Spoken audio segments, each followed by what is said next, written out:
ನನ್ನ ಗಂಡನಿಗೆ ಫೀಲಿಂಗ್ಸೇ ಇಲ್ಲ.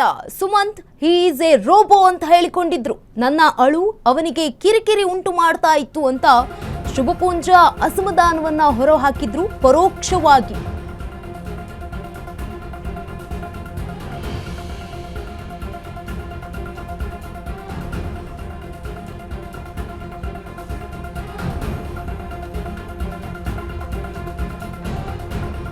ಶುಭಪುಂಜಾ ಅವರ ಅಮ್ಮ ಸರ್ವಸ್ವ ಆಗಿದ್ರು. ಅವರ ಸಾವಿನಿಂದ ನಂತರ ಕುಗ್ಗಿ ಹೋಗಿದ್ರು. ಶುಭ ಅಳು ಸಮಾಧಾನ ಮಾಡಿರ್ಲಿಲ್ಲ ಸುಮಂತ್ ಅವರು. ಹನಿಮೂನ್ಗೆ ನಾವು ಹೋಗೇ ಇಲ್ಲ ಅಂತ ಕೂಡ ಹೇಳಿದ್ರು. ನಂಗೆ ಮಾಲ್ಡೀವ್ಸ್ಗೆ ಹೋಗುವಂತ ಆಸೆ ತುಂಬಾನೇ ಇತ್ತು, ಆದ್ರೆ ಈಡೇರಿಸಿಯೇ ಇರ್ಲಿಲ್ವಂತೆ ಗಂಡ ಸುಮಂತ್. ಸ್ಫೋಟಕ ಮಾಹಿತಿಯನ್ನ ಹೊರಗೆಡವಿದ್ರು ಶುಭಪುಂಜಾ. ಹಲವು ಸಂದರ್ಶನಗಳಲ್ಲಿ ಪರೋಕ್ಷವಾಗಿಯೇ ಗಂಡನ ವಿರುದ್ಧವಾಗಿ ಅಸಮಾಧಾನವನ್ನ ಹೊರಹಾಕಿದ್ರು. ನಗುನಗುತ್ತಲೇ ಬೇಸರ ಹೊರಹಾಕಿದ್ರು ಶುಭಪುಂಜಾ. ಹಳೆ ಸಂದರ್ಶನಗಳ ತುಣುಕುಗಳು ಈಗ ವೈರಲ್ ಆಗ್ತಾ ಇರುವಂತದ್ದು.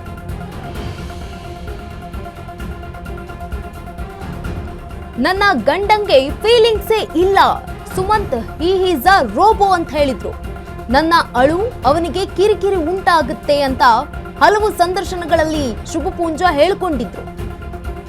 ನನ್ನ ತಾಯಿ ಸರ್ವಸ್ವ. ಅವರ ಒಂದು ಸಾವಿನ ನಂತರ ಕೂಡ ಶುಭಪುಂಜಾ ತುಂಬಾನೇ ಕುಗ್ಗಿ ಹೋಗಿದ್ರು. ಶುಭ ಅಳು ಸಮಾಧಾನವನ್ನ ಮಾಡ್ತಾ ಇರ್ಲಿಲ್ವಂತೆ ಸುಮಂತ್ ಅವರು. ಹನಿಮೂನಿಗೆ ನಾವು ಹೋಗೇ ಇರ್ಲಿಲ್ಲ ಅಂತ ಕೂಡ ಹೇಳ್ಕೊಂಡಿದ್ರು ಕೆಲವೊಂದಷ್ಟು ಸಂದರ್ಶನದಲ್ಲಿ.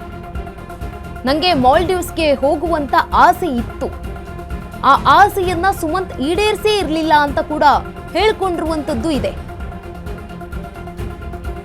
ಸ್ಫೋಟಕ ಮಾಹಿತಿಯನ್ನ ಹೊರಗೆಡವಿದ್ದಾರೆ ಶುಭಪುಂಜಾ. ಹಲವು ಸಂದರ್ಶನಗಳಲ್ಲಿ ಪರೋಕ್ಷವಾಗಿಯೇ ಅಸಮಾಧಾನ ಹೊರಹಾಕಿದ್ದಾರೆ.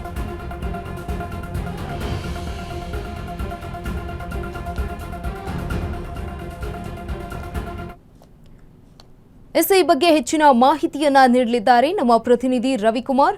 ರವಿ, ಈಗಾಗಲೇ ಪ್ರೀತಿಸಿ ಮದುವೆಯಾಗಿದ್ದಂತಹ ಜೋಡಿ ಇವತ್ತು ವಿಚ್ಛೇದನ ಕೋರಿ ಅರ್ಜಿಯನ್ನ ಸಲ್ಲಿಕೆ ಮಾಡಿದ್ದಾರೆ. ಕಾರಣ ಏನು? ಗಂಗಾ, ಮೊದಲನೇದಾಗಿ ನೋಡುವಂಥದ್ದಾದರೆ ಶುಭಪುಂಜಾ ಒಬ್ಬ ಅದ್ಭುತವಾದಂತಹ ನಟಿ ಅಂತಲೇ ಹೇಳ್ಬೋದು. ಯಾಕಂತಂದರೆ ಕನ್ನಡ ಚಿತ್ರರಂಗದಲ್ಲಿ ತಮ್ಮದೇ ಪಾತ್ರಗಳ ಮೂಲಕ, ವಿಭಿನ್ನ ಪಾತ್ರಗಳ ಮೂಲಕ ಕನ್ನಡಿಗರ ಮನಸ್ಸನ್ನು ಗೆದ್ದಂತಹ ಒಬ್ಬ ಅದ್ಭುತ ನಟಿ. ಮೊಗ್ಗಿನ ಮನಸ್ಸು ಸಿನಿಮಾ ಮೂಲಕ ಕನ್ನಡ ಚಿತ್ರರಂಗಕ್ಕೆ ಪರಿಚಯ ಆಗ್ತಾರೆ. ತದನಂತರದಲ್ಲಿ ಚಂಡ ಸಿನಿಮಾ ಮೂಲಕ ಕನ್ನಡಿಗರ ಮನೆ ಮಾತಾಗ್ತಾರೆ. ಶುಭಪುಂಜಾ ಅವರ ಪಾತ್ರಗಳ ಒಂದಂದರೆ ಗ್ಲಾಮರ್ ಪಾತ್ರಗಳ ಮೂಲಕ ಪಡ್ಡೆ ಹುಡುಗರ ಮನಸ್ಸನ್ನು ಗೆದ್ದಂತಹ ಒಬ್ಬ ನಟಿ. ತದನಂತರದಲ್ಲಿ ಅವರ ವಿಭಿನ್ನ ಪಾತ್ರಗಳು, ಯಾಕಂತಂದರೆ ಚಂಡ ನಂತರದಲ್ಲಿ ಬಂದಂತಹ ತಾಕತ್ ಸಿನಿಮಾ ಇರಬಹುದು, ಸ್ಲಂ ಬಾಲ ಸಿನಿಮಾ ಇರಬಹುದು, ಕೆಲವೊಂದಿಷ್ಟು ವಿಭಿನ್ನ ಪಾತ್ರಗಳ ಮೂಲಕ ಕನ್ನಡಿಗರ ಮನಸ್ಸನ್ನು ಗೆಲ್ತಾರೆ. ತದನಂತರದಲ್ಲಿ ದುನಿಯಾ ವಿಜಯ್ ಜೊತೆಗೆ 3 ಸಿನಿಮಾಗಳನ್ನು ಮಾಡ್ತಾರೆ. ಎಲ್ಲ ಒಂದು ಕಡೆ ದುನಿಯಾ ವಿಜಯ್ ಅವರ ಜೊತೆ ಒಂದಿಷ್ಟು ಅವರ ಹೆಸರು ಕೂಡ ತಳ್ಕಾಕೊಳ್ಳುತ್ತೆ. ತದನಂತರದಲ್ಲಿ ಕೆಲವೊಂದಿಷ್ಟು ಮಾತುಗಳು ಕೂಡ ಕೇಳಿಬರುತ್ತೆ. ತದನಂತರದಲ್ಲಿ ತಮ್ಮದೇ ಆದಂತಹ ವೈಯಕ್ತಿಕ ಜೀವನದಲ್ಲಿ ಅವರು ತೊಡಕೊಳ್ತಾರೆ.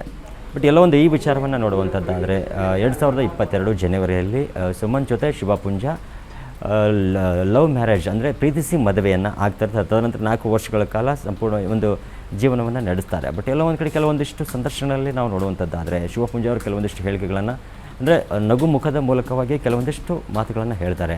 ನನ್ನ ಗಂಡನಿಗೆ ಯಾವುದೇ ರೀತಿಯಾದಂತಹ ಫೀಲಿಂಗ್ಸ್ಗಳಿಲ್ಲ, ನನ್ನ ಅಳು ಅವನಿಗೆ ಕಿರಿಕಿರಿ ಆಗುತ್ತೆ ಅನ್ನುವೊಂದು ಈಸ್ ರೋಬೋ ಅನ್ನೋ ಒಂದು ನಿಟ್ಟಿನಲ್ಲಿ ಕೂಡ ಕೆಲವೊಂದಿಷ್ಟು ಮಾತುಗಳನ್ನು ಕೂಡ ಅವತ್ತು ಹೇಳಿದರು. ಬಟ್ ಎಲ್ಲೋ ಒಂದು ಕಡೆ ಆ ಮಾತುಗಳನ್ನು ಕೇಳಬೇಕಾದ್ರೆ ಶುಭಪುಂಜಾ ಮತ್ತು ಸುಮಂತ್ ಮಧ್ಯೆ ಕೆಲವೊಂದಿಷ್ಟು ಬಿರುಕುಗಳು ಮೂಡಿರುವಂಥದ್ದನ್ನು ನಾವು ನೋಡ್ತಾ ಇದ್ದೀವಿ. ಯಾಕಂದರೆ ಇತ್ತೀಚೆಗೂ ಕೂಡ ಶುಭಪುಂಜಾ ಅವರು ಕೂಡ ತಾಯಿ ಕೂಡ ನಿಧನ ಆಗಿದ್ದರು. ಎಲ್ಲ ಸರ್ವಸ್ವವಾಗಿದ್ದಂಥ ತಾಯಿ ಏನು ನಿಧನ ಆಗ್ತಾರೆ. ತದನಂತರದಲ್ಲಿ ಕೂಡ ತುಂಬ ಡಿಪ್ರೆಷನ್ಗೆ ಒಳಗಾಗಿದ್ದರು ಶುಭಪುಂಜಾ.